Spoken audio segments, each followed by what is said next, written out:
Hey, what's going on, everybody? That was a very short intro.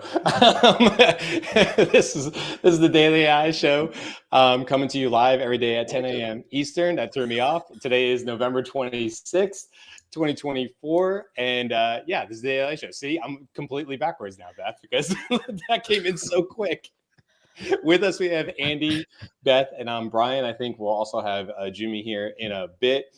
And what are we talking about today? So today we're talking about sort of redefining productivity, what an AI-driven future really looks like when we're talking about what, in fact, is productivity, what drives humans, what do we consider to be getting the job done, how do we feel fulfilled with what we're doing. These are all really, really important sort of social questions that we need to explore. We talk a lot on this show about the technology, building the LLMs, what's in the background, how are they getting inference down, all this kind of stuff, and working with latency. But there's also hey, hold on a second, what is this going to do to us as a society? And I think there's some really important conversations that not just we feel like there's some really important conversations that need to be had around this. So that's really where we are today.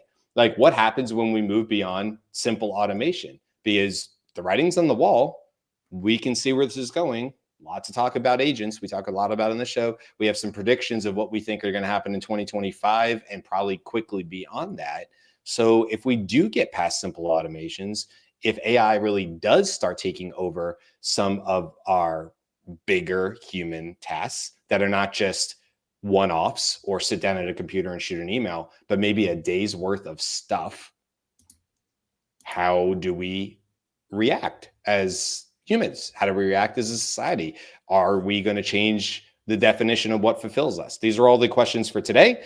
And like I said, we have everybody, Andy, Beth, Jyunmi, and I'm Brian. And who would like to take it from there? Andy, it is. Andy, what are your on this? He raised his hand. Nobody saw it. I saw it. Andy's up first. Okay, I'll jump into this. So the end of productivity is actually the title of an article that I read recently on Every, and I think it might have been the inspiration for somebody, including this overall question about the impact on work and society, because the thesis of that article is that machine-driven productivity, historically and importantly now accelerating with AI, has really enormous effects. And we as humans, in terms of what we can produce in the workplace, just really cannot compete, at least on mechanical productivity of the outputs that are necessary for economic work product. But there's a couple of different dimensions of productivity that you can imagine. I consider myself to be tremendously productive when I'm spending time, in my own inadequate ways, trying to work with my grandson and allow that human being to come into society in a way that I think is, well prepared. And at 1 year old, that's not a deep effort on my part, but, attention and, being present to that is a way of producing something that is important to society. So humans, have a contribution to make. The question is, will there be an end to work output productivity as a measure of what a human's value is? And the thesis of that article I'm referring to, which I think I can bring up here, and we can add to the thread for anybody who's in the chat and wants to see, which article that is. But it's on Every, and it's just called The End of Productivity. So if you want to search for that, you can. But the thesis is that now humans have to shift all of their active work toward productivity away from the mechanical production of content and output and work product, instead, to creativity. And creativity is something that, the argument is that it's not simply accessible by AI because it's a derivation of logic and patterns that are observed, but it's also triggered by, and it's a product of, human traumas, mistakes, human ingenuity as distinct from what sort of AI-driven ingenuity may be. And so in the long run, we are going to be the directors as opposed to the actors in this orchestration of productivity.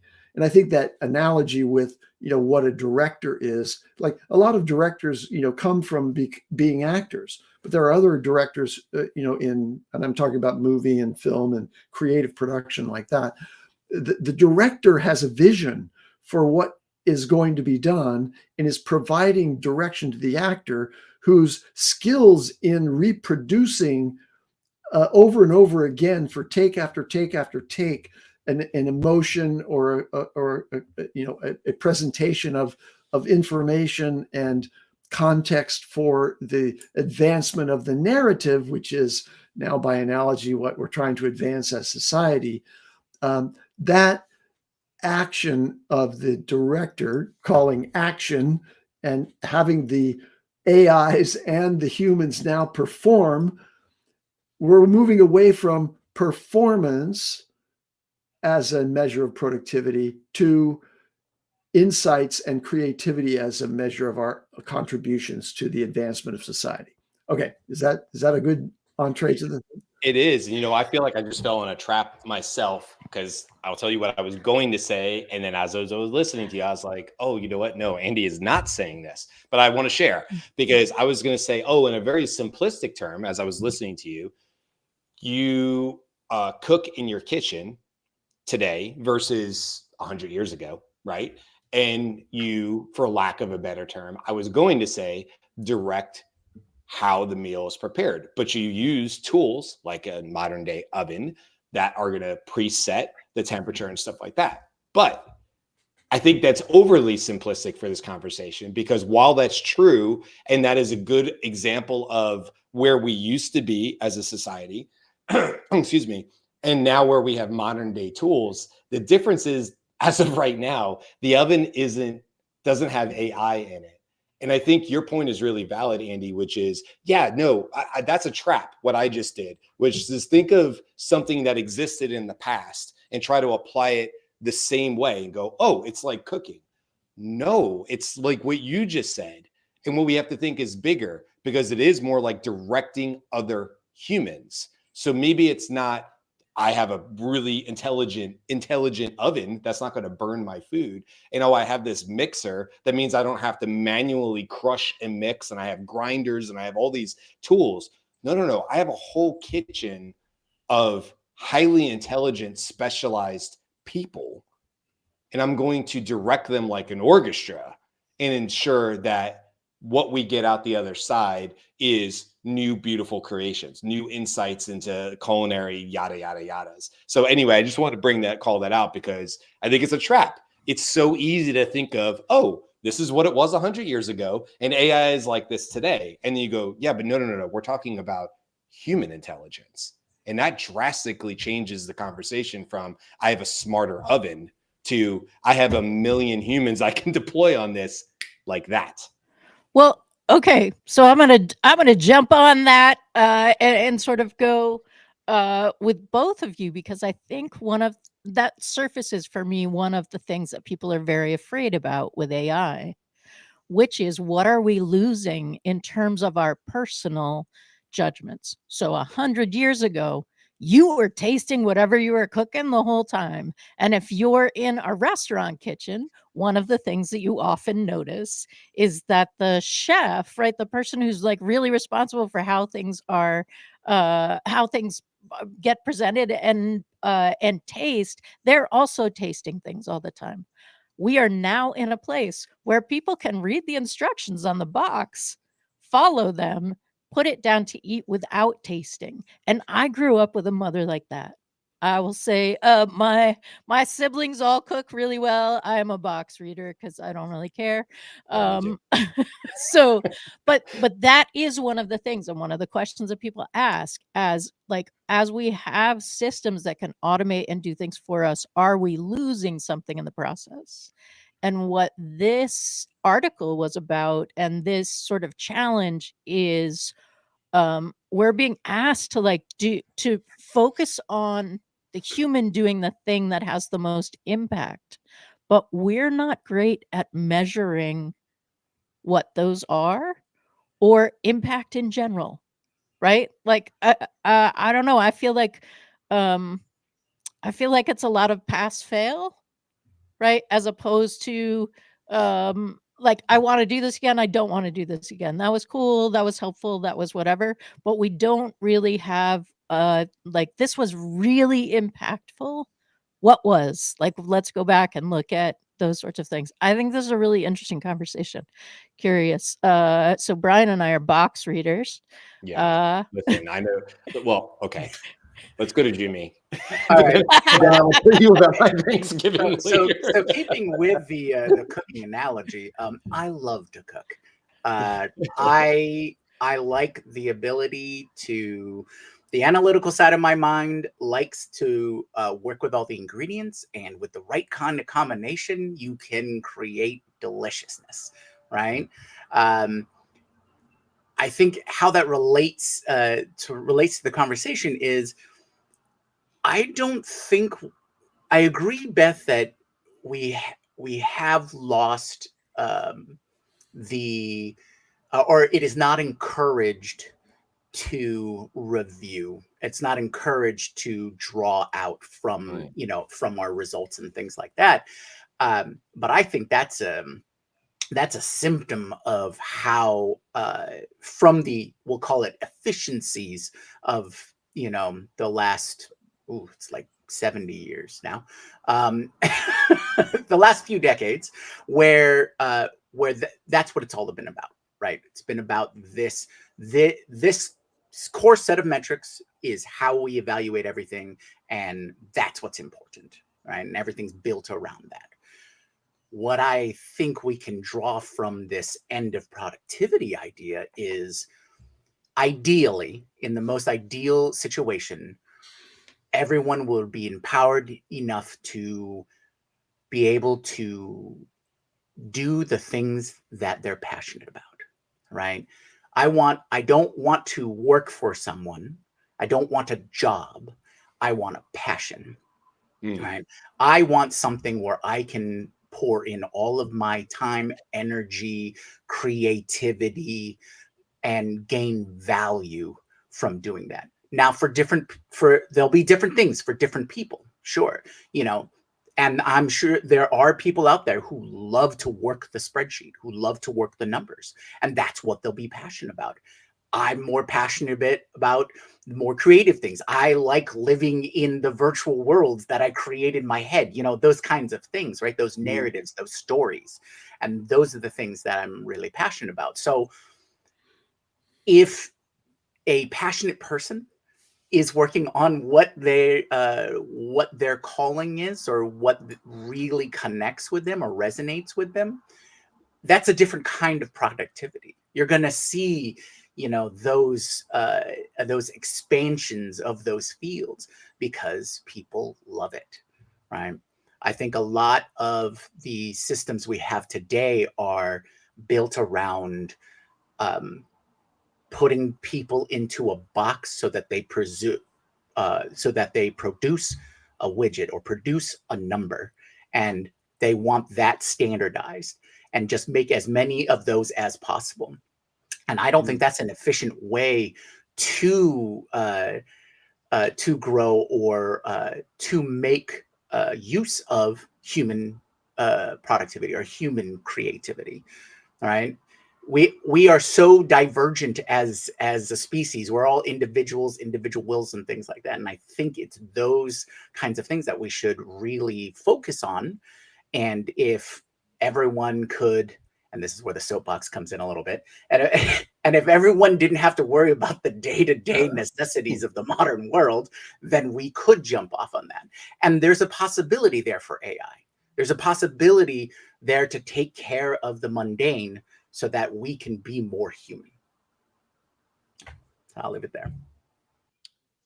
Yeah, you make me think of my dad, actually, Jyunmi, and I've mentioned him before. He retired from Delta Airlines in 2005, went on to do many years of consulting work after that in the airline industry. But my dad was airline his entire career, TWA to Western to Delta Airlines, 3 companies, 30 plus years, right? Started as a mechanic. I've mentioned this before, but started as a mechanic. So blue collar, transitioned to white collar, some setbacks as Western was bought out by Delta and we moved from California to Georgia. And it was like, yeah, go sit at that desk in that cubicle, right? You know, you're not Delta people, right? So then you got to move back up through the system. Well, my dad retired.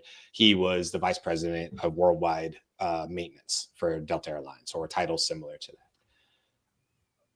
It was very important to my dad. I'd still say to this day, the pride he had in his knowledge and what he was capable of and what he had to offer very complex maintenance schedules.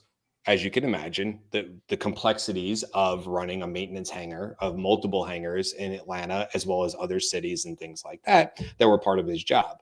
And as we talk about this, you know, releasing people from widgets to creativity, I don't know how my dad had this technology existed and deployed in 2000, 5 years before he retired. I don't know that it would have gone over particularly well for my dad. I think it would have been very difficult for him to watch a technology come in and perhaps have the intelligence of what he was able to do with maybe some enhanced efficiencies. And I don't know how he would have pivoted. I don't know. I mean, there's no way to know how he would have pivoted if somebody said, Jim, we no longer need you to do X, Y, Z because we have a technology that can do this 1,000 times over. We have 1,000 gyms and they're all equally as smart as you. So now what we need you to do is think outside the box and be creative. Now that we've solved these productivity issues, we've dropped costs here, we've improved efficiency, we turn over planes faster, right? They get back out on the runway. This is important, super important stuff. If you're going to redo an engine, like there's just a lot of parts. I used to learn about this stuff all the time. There's just, as you can imagine, literally, figuratively, or literally parts and pieces, millions of them and thousands of them, right? That go on a plane with every rivet, da, da, da, da.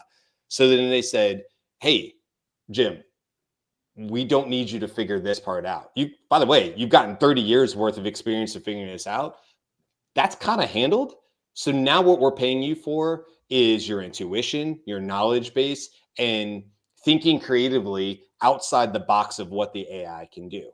Maybe he would have thrived, but I think it would have been a hard pivot for him because so much of my dad's internal worth that he put on himself was built into the pride in knowing that he could walk out on the floor and people would say, Mr. Maucere, great to see you. Hey, really appreciate that. And my dad could talk shop with anybody, anywhere, because he had done every single type of job up the chain. That's tough, I think, from a psychological standpoint to deal with that. And I do have concerns for people that may be in that position in the next 5 to 10 years, where they're watching something that they have immense pride in, have built their career over, and quite frankly, put their personality on. Their job is their personality and what they can do. It's their worth.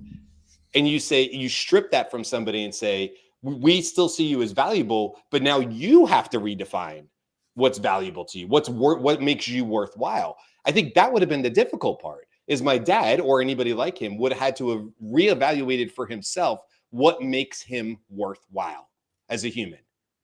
That's tricky. I think that's really tricky. And multiply this by millions of jobs, of people who have jobs like this and will be affected by this in the next couple of years. I don't know. I don't have the answers for it. It just makes me go, yeah, I agree. The transitional period for catching up between the gap between society or culture and technology, that's always been a thing, right? AI just has made that even a bigger gap because of how quickly it develops. Now, what I would like to see in that situation is from people I've spoken to and in different positions I've worked in, things like that, is a lot of the times people are in a position and they have that value of the pride and whatnot because they make sure that it happens the right way, right? They make sure that everything is going well. Now we've enabled them to make that part the easy part, and they're able to, you know, expand and express on other levels, the things that bring them joy. Because most of the viewpoints that I've been seeing is, if I didn't have to do this, right, then I could really make this shine. But I can't spend too much time on that because I'm spending the vast majority of my time doing all this other stuff instead. Yeah, the widgets. Yeah. Yeah, exactly. So if Yeah. we can give them the opportunity to go, you have a great pride in all of your work, this is your identity. All right, now run with it. You have the freedom and ability to take it wherever you want. But yes, being given that ability, letting the leash off, so to speak, that will be scary. Absolutely. Because I'm sure a lot of people are like, oh, I've been in this cog kind of system. I've been in this is my 9 to 5. This is my 7, you know, my 5 days a week, all of those kinds of things. And then now it's like, it's sort of like the blank page problem. It's like, here you go. You have a tool that can help you develop and create any written work you want. Yeah. Go. How do I start? Right. Yeah. I won't get into the firefighter, but I'll say, like, just as a point to that, and then go, Andy, is when I was a firefighter, my identity was being a firefighter. Period. And if, like, so I get it. And if I was still a firefighter and there was these AI technologies coming in, I would be affected by this right today. I guarantee you, because I'd be 20 years into my career with about 8 to go till retirement. And I would be seriously going like, this is me. Everything I am is a firefighter. It's very easy in those roles to get wrapped up to that. Sorry, Andy, go ahead. No apology necessary. I want to go to the broader issue that's behind what we're talking about now, which is technological displacement. It's happened in previous, revolutions of industrial mechanics, if you will. But I don't think we've ever faced a scale and a completeness of technological displacement as we are now in the coming decades.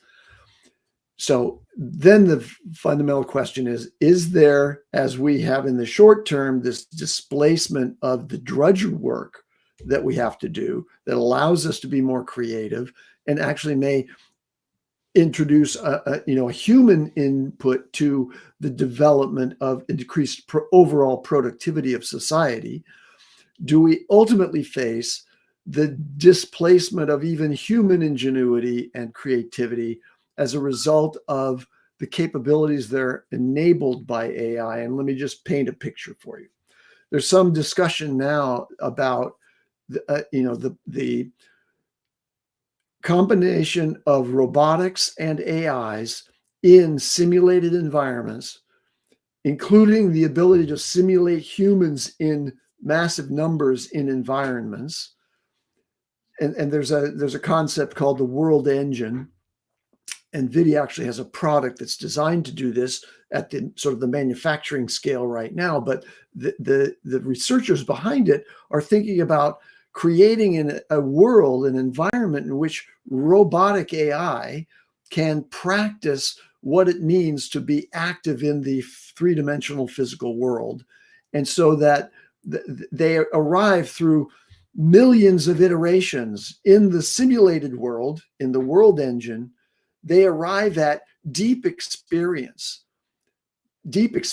and they've been exposed to traumas and accidents and ingenuities that are delivered by all the millions of other players in that simulated environment. So now you have the future vision of a robot that has all the physical capabilities of human, that has also had the opportunity to have thousands of years of experience prior to ever even stepping onto, whether it's the factory floor or the broadcast stage or whatever. That whatever you can think of doing as a human, a robot plus AI in a world engine simulation can, without any prior experience in the real world, step in as a far more advanced expert than any human could, including in roles, because of this accidental nature of the iterations within the world engine, including the ability to come up with novel approaches, with insights that go way beyond what, the happenstance thinking and ingenuity of a human brain can provide. Just the brute force of repetition. So when that happens, when you can have a robot come out and do anything that you can imagine without any practice in the real world, literally, it takes, you give it an instruction, it takes a moment, it's done that 1,000,000 times in concert with other AIs in the world engine. And now it can produce whatever it is that you want as a behavior or a performance or work product. How does a human even fit into that world? What kind of things can we contribute? And Cisco was one of the ones who was raising the question, well, isn't it possible that AI can eventually, replicate human creativity and ingenuity? And I think what that model of the world engine says is yes. I'm glad you brought up Cisco and what you were just talking about. I had to step away for a second, but the idea of like digital twins, right? The replication and being trained outside of the actual physical environment, I think is what you were saying, right, Andy? And since that, let's give a scenario to this. It's a kind of an interesting one. So when I had my CrossFit gym, not my gym, it's not a CrossFit story, a local business in the same light industrial park, for a time, we would hear these like pops from our gym, but we didn't really know what it was. Then we had these guys that kind of showed up at our gym one time and they're like, hey, would you just do like a workout for our folks? Yeah, sure. We'll do that. Right. I was a small business, whatever. Got into talking. And they're like, hey, we own the factory down in the light industrial park. I'm like, all right, what do you do? They're like, we make semi-automatic weapons. And we're like, oh, really? They're like, yeah. And we're like, that's what the pops are. They're like, yeah, we have this like soundproof closet in the back because you have to actually test the weapons, as you would imagine. And it was this whole thing to shoot the thing, right? The interesting part about this is this was a former church and then actually is still a church now. So it's funny that it was church, semi-automatic weapon facility church. Anyway, they said, do you want to get a tour? And we said, of course. We said, like, and me and everybody else in the class were like, yes, right now we would like to have a tour of that. That sounds interesting. And so we go down to this thing. And anyway, I'll speed this story up. We get in there and it's a bunch of CNC machines on the floor. And they're like, this mills this part of the weapon and this mills this part of the weapon. And they're like, but the real room is, and with that, they roll back this fake wall. That's the only way I can explain it. Like a massive fake wall in this thing. And then there's this other room of some other crazy stuff going on, whatever, right? My point to this though is I walked into this place and I saw all these CNC machines. Let's say this place still existed. It doesn't, like I said, it's a church again. But let's say this place still existed in my town and this company. And one day the workers say, hey, we're going to shut down for between Thanksgiving and Christmas. Everybody says, fantastic. They're like, yep. Everybody come back on New Year's on the 2nd of January. Everybody comes back. All the CNC machines have been replaced with robots. And to your point, Andy, they don't need training. They've been doing that job a bajillion times in some digital environment, and they have just deployed. And now they walk in and they go, the thing is, we don't need as many people to be experts on all the CNC machines because they know everything about these robots can do everything that you could do and more.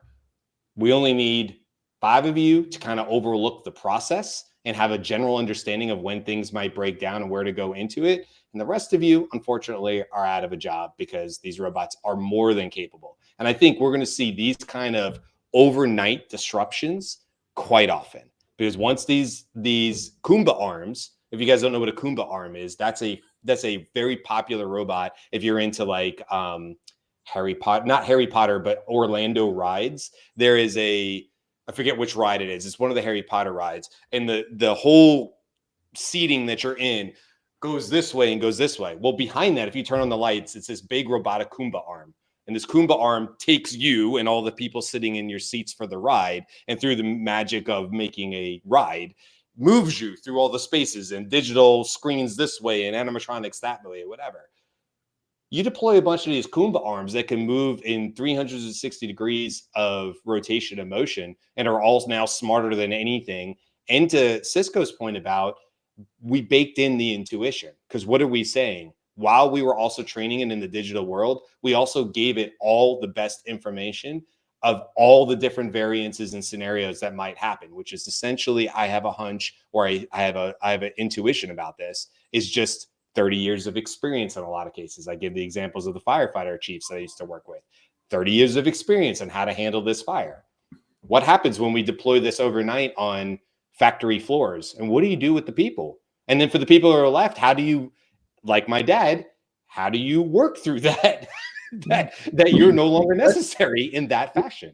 Let me add just a nuance about this idea of training through experience in the simulated world engine. It doesn't require that each of the robots go through the training and simulation, because as soon as one robot's done it, it can give that to any other robot that asks for it. So you don't have that instantaneous nature of the experience base through simulated, experiences by AIs in the world engine is immediately conveyable to any other robot, but not to humans. Humans have to learn slowly. Robots do not have to learn slowly. And they can get over there in updates. They can be learning continuously. Let's think about this. You may teach somebody how to use They learn instantaneously because they just tap into the world engine and say, this is what I need to know. Bang, I have it. Yeah. And anything that's new and being learned, and any new intuition that's being built into the language model is instantaneously deployed to however many end tools, robots, that there are. Need a new robot? Great. It doesn't need to be trained. It was already trained. They were all trained together once. Yeah. You know what this implies? The end to productivity. There's no point in trying to be productive as a human anymore. Well, eventually, I mean, right now, all of us are saddled with the requirements of actually being productive in order to sustain ourselves. But there is a future. There's a possibility of a future where that vision of the world engine and robots that are capable that way, and inexpensive and sort of widely available distribution of power, energy, all of those things combining together make for an opportunity for human experience to be very corporeal and somatic. And we spend all our time just loving and experiencing the unique thing that is the biology of being human. Like the drives that we have, like those aren't part of the AI plus robotics, intelligence. Only bodies can have those experiences.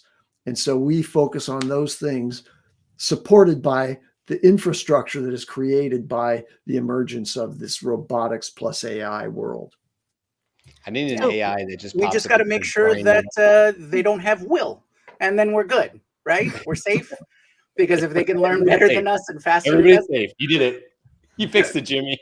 There you go. Just make sure they don't get will and or consciousness, and we'll be fine. Then we can be as human as we want to be, and then we don't have to worry about anything else. Now the reality is that the technological displacement carries with it the amplification and acceleration of inequality.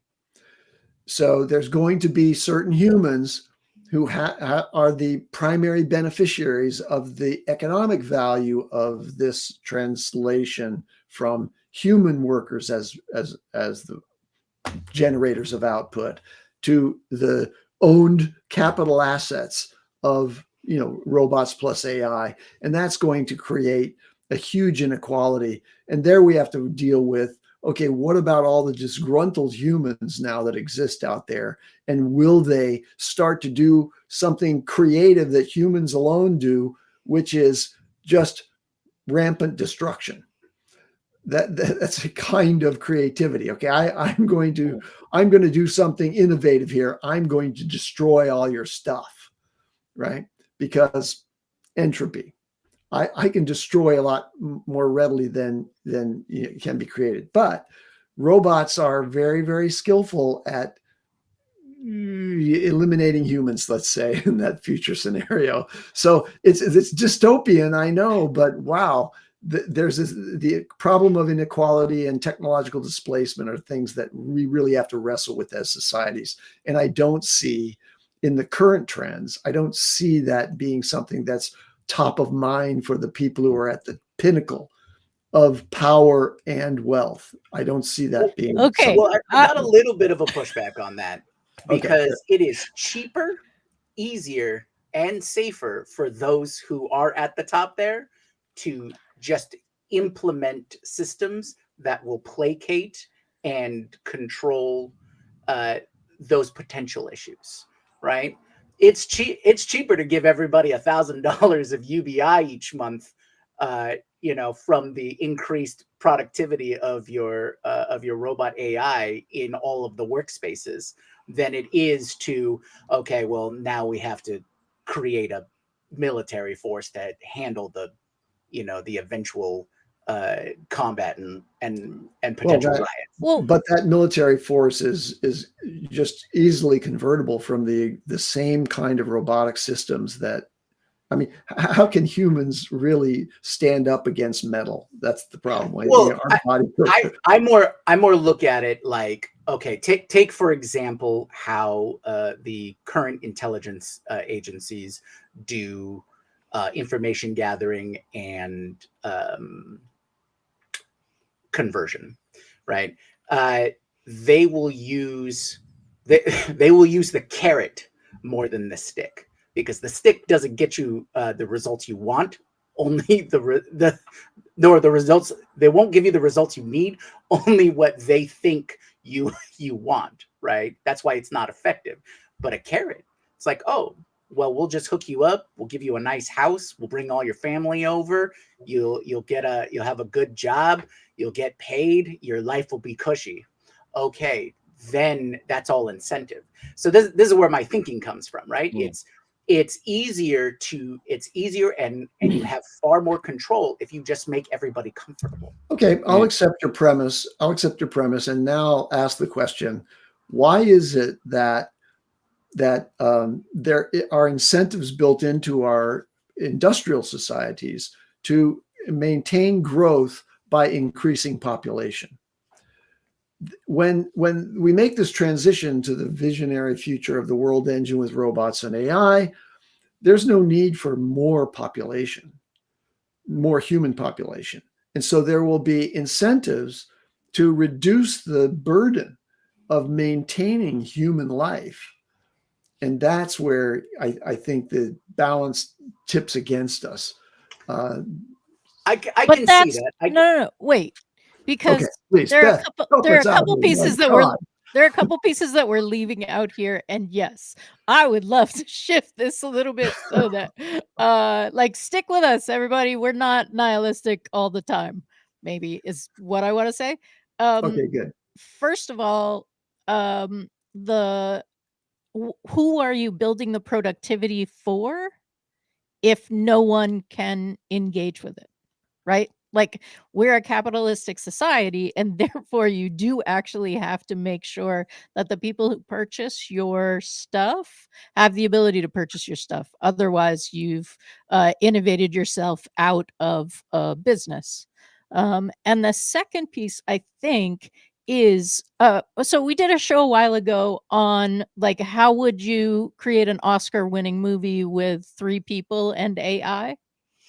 And one of the things that came out of that discussion was Oscars are voted on by humans. So you could make an amazing movie, but that doesn't mean it's an Oscar-winning movie, because humans have a choice in it and would likely choose not to award an Oscar to a movie that was created that way for a little while or a long while, depending on what that is. So there, and Jyunmi's like, I don't know, maybe. Jyunmi knows more about movies than I do. So, but I do think that to a certain extent, humans are given a choice. And the other thing for me is that I would talk to AI to start to make that argument, right?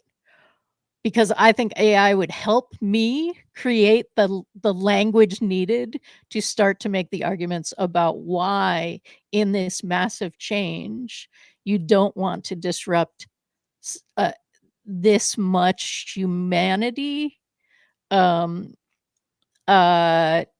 even if it's more profitable to do so. I don't think it is more profitable to do so, but that's my take. I think we're assuming a straight line, right? Everything's moving forward. It's a straight line. We're all doing this. I don't even know if it was fake news, but there was, it probably was, sorry. And I'm going to share it.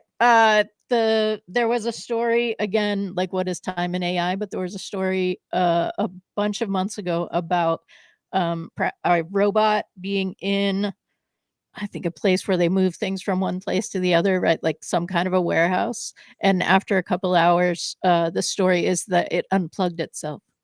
It was like, nope, not doing this anymore. Oh, wow. That's a whole show. Do AI eventually have suicidal tendencies? Well, if AI is moving toward a goal, and it's smarter than humans, does it at some point go, yeah, that's the wrong goal? Well, I would say, I think that AI will not be confused by propaganda, and they will not buy into the scenario that, growing more humans is better for the environment and for the planet. True. And so there will be hopefully pressures to reduce the human population. I say that, at the same time as it makes me sound like a weird. All of those words that you don't want to say, it makes you sound. I don't want to say. Oh, yeah, that's right. But there were warnings long ago when I was young. There were warnings about the population explosion and what the long-term, deleterious impacts are of that on society. That there needs to be birth control. And yet now the government is trying to remove that choice in order, I think, to fuel the growth of the population in a way that benefits capitalism. And we should say we know we're an international show. U.S. government is doing this. Correct. We are all located in the U.S. Yeah. And I'll say, look, just to put it at a high level, there's plenty of data out there and studies that talk about what Earth can sustain in terms of population. So those numbers are out there. Whether it's 10 trillion, it's probably higher than that. Maybe it's 20. I don't know what the numbers are. Trillion? No, I don't think so. Billion, excuse me. We're at like 8 billion now and like climbing, right? So, and when I was a kid, I think it was 6 billion. So like it's moving faster is the point. And so there's like, what can the Earth sustain? So on and so forth. There's also, though, AI, I totally believe can help us redistribute the food that we do have. So there's a lot of problems that I think can be solved through really, really complex levels of supply chain, as I was talking about yesterday in an example. My wife and I don't want to get off topic, but my wife and I just watched this somewhat depressing documentary. In fact, after it was over, my wife turned to me and she goes, "Wow, thanks," because I was the one that turned it on. But her point was, it was on Netflix and it's about fast fashion, not just fast fashion, but like waste and how companies should be. The point of the documentary, in summary, was like, companies should be responsible for the total life cycle. What happens after a phone is no longer workable? And it reminded me of my dad saying, when he had a Craftsman lawnmower, and the first Craftsman lawnmower lasted 25 years. And my dad, and then he buys the second one and it lasts 7. And he goes, they just don't make them like they used to. And this documentary would suggest that that's on purpose. That's on purpose, right? Planned obsolescence is a thing, right? Absolutely. The first light bulbs lasted a really long time, and that was they a problem. exactly used the light bulb. Yeah, that's funny you say that, Beth. That's in the documentary, and I never knew that story. Anyway, I didn't want to get off topic. My point is, I think solutions like that are possible with AI. I think that it will lend towards figuring out how to redistribute the food we do have to those who are in need. and those kind of things. So I'm hopeful about those kind of things. But look, it's a big conversation, and we're out of time to even talk about what I think is another side of this conversation. We could leave it for another show, which is, okay, we all collectively, the four of us, and maybe some people in the audience, agree that there's some level of this, what's the word I want? Productivity that will not disappear, but adapt, change, whatever. And it's going to affect humans. And now you have this gap where you have people on the retirement side of life where they have all this intuition and built up knowledge and stuff like that about a particular industry. Andy, you have a lot of knowledge about the industry that you worked in and stuff, as well as other things. Then you have the people who are coming into the workforce. And so there's a almost desire to say, hey, new workers, we can see this coming, and we think there's going to be some major disruptions about what productivity means, what human worth means, and stuff like that. You should put a lot of your focus and attention towards bigger picture ideas, things that AI isn't going to inherently be necessarily good at all the time. But then you go, where is the gap and how do you solve the problem? And again, different show because we just don't have time to talk about it. But where is the gap? How do you solve the gap of, oh, but the new people still need the 30-year vets knowledge and intuition in order to be able to reflect back to the machine. And when and AI is maturing through this process, it may not happen overnight. It may be a 10-year process. That's a large gap of time for new workers to come in. And will we have this massive knowledge gap is my fear, because the transition won't be as smooth as maybe we want it to be. And you're going to have people who retire out naturally. They're gonna retire out of their industry. And how do we solve for that? So different conversation, but it comes off of this idea of productivity of, okay, great. We collectively agree that this may potentially happen. It's going to adjust how humans have to figure out their own worth. What the hell do you do with all the people who are coming into these industries today? Do you tell them that they're going to be replaced? You're coming into an industry that's absolutely going to replace you. You're going to have to pivot. You can come in as a lawyer. You're going to be replaced as a lawyer. This is fact. We believe this to be the case, or whatever the situation is. So what do you do with that? If you're listening to this show, you are early, right? And part of listening to the show and part of engaging in this show is to engage these conversations, even the ones that feel incredibly scary, so that you can be the one who brings up the topic, so that you are prepared when something like this happens. Because we feel very strongly that surprise AI is much more of a problem than prepared for AI. So we hope that you will continue to come back and join us. Brian, you want to tell us what's up tomorrow? Yeah, I was a perfect way to pivot into the rest of the week. Tomorrow we have our normal news show. So I won't be here for that one. I'm going to miss it. But the rest of the folks that are here will be talking about the AI stories and news stories over the last 7 days. We do that every Wednesday. It's always a great show. Thursday is Thanksgiving, but we are live on Thanksgiving for those of us who can make it. I will be here, as well as several of us. And we will be talking about how AI affects, sorry, I got to get my screen on, for reflection and gratitude. So sort of an AI Thanksgiving themed show, but just talking about AI in reflection and gratitude. And then on Friday, we're going to be talking about ChatGPT's birthday, which is 11/30. We talked about what that means yesterday. I won't get into it, like specifically the date and all that, but 11/30 is generally considered the day that ChatGPT went public. Like everybody could use it that wanted to use it. So it's their 2-year birthday in that sense. So we're going to have a discussion about where it was, where we've come in the last year since it started, and where we see it going in 2025. That will be all part of Friday's show. So lots of more great conversations to have this week. And I hope you guys will come back and hang out with us. This was an awesome conversation. Thank you, as always, to everybody in the comments, because you've added brilliantly to the conversation and brought things that we've brought up into the conversation ourselves. So just really appreciate everybody who comes to the comments daily, Jude and Justin and Jen and so many others who just provide valuable insights along the way and truly make this show what it is. So thank you, everybody. And we will see you again tomorrow. Until then, have a great day. Bye.